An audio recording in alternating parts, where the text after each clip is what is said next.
Hi, boys and girls. This year in science, we've talked about a lot of different kinds of scientists, which is somebody who learns about the world and studies it to make it a better place. We've learned about doctors and nurses and maybe a zoologist, somebody who works at a zoo. We've talked about different kinds of scientists like biologists or people who study fossils even, um, or plants or space. Those people are all scientists. So today I had the chance to visit a very special scientist, and he's actually my dad.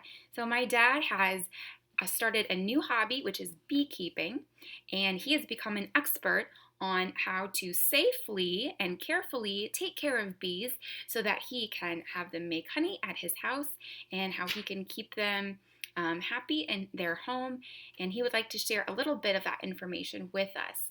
There are over 20,000 different kinds of bees, and bees are really important to our planet to make sure that they do their job in pollinating, so that way we can keep having food like fruits and nuts.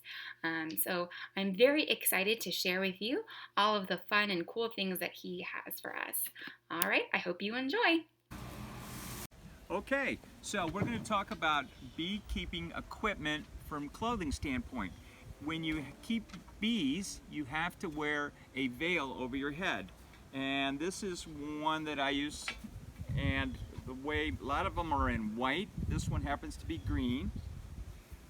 But this keeps the bees off here. And the reason you wear the veil every time when you're attending the bees is because if you got stung in the eye by a bee, you would go blind permanently. You would not be able to see out of that eye. If you get stinged on your arm, unless you're allergic, then that could be a problem, but a normal sting will go away in a day or two.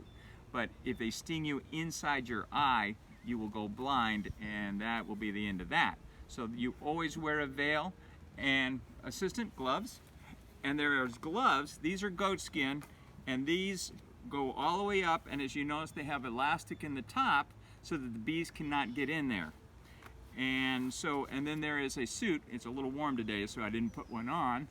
And you have a suit that you wear that keeps everything elastic and all, so the bees cannot get into your suit.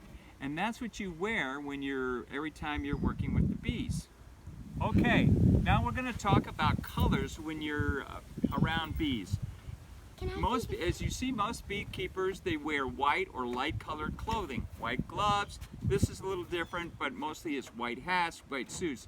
And the reason is bees do not like the colors black and brown. And the reason they don't like those colors is that they think that you're a bear. They hate bears. Bears are their biggest enemy. So anything that looks like a bear, they will attack. So you don't want to be wearing black or brown around the bees. And that's it. How did you make this?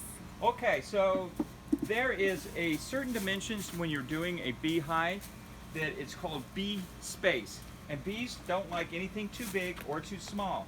So this hive was developed back in the 1800s by a gentleman who figured out how much space bees like and don't like. So normally this will have 10 of these frames in them.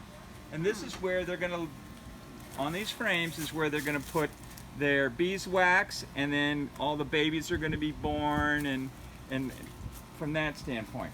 Normally there's 10 of them in here. The reason there's only 6 in here today is because I have a package of 10,000 bees coming tomorrow. It will sit in this space for about 5 days, and then they will move themselves into here, and then I'll put the other 4 frames that are sitting somewhere else in here, and that'll get it started. So it all comes apart. This is called a brood frame. Brood frames are bigger than the other frames. There's a frame that goes on top of that for honey. The reason this white thing is here is so I get the chance to see which bugs, if any, are showing up. It's easier to see on a white than it is to a clear. Oh. So this is a bee who thought he wanted to come in and visit, and he must have been on his last leg. Oh. You lost the bee. I lost the bee. Yeah, the bee was died. And then this is so that If you want just a few bees to come in and out at a time, you could turn it and make a lot of bees can come in and out at a time. So that's a eliminator. So the way these are made is you have this frame. This sits on top of this. And then there's another frame that can sit on top of that and another one on top of that, depending on how big your frame is. I mean,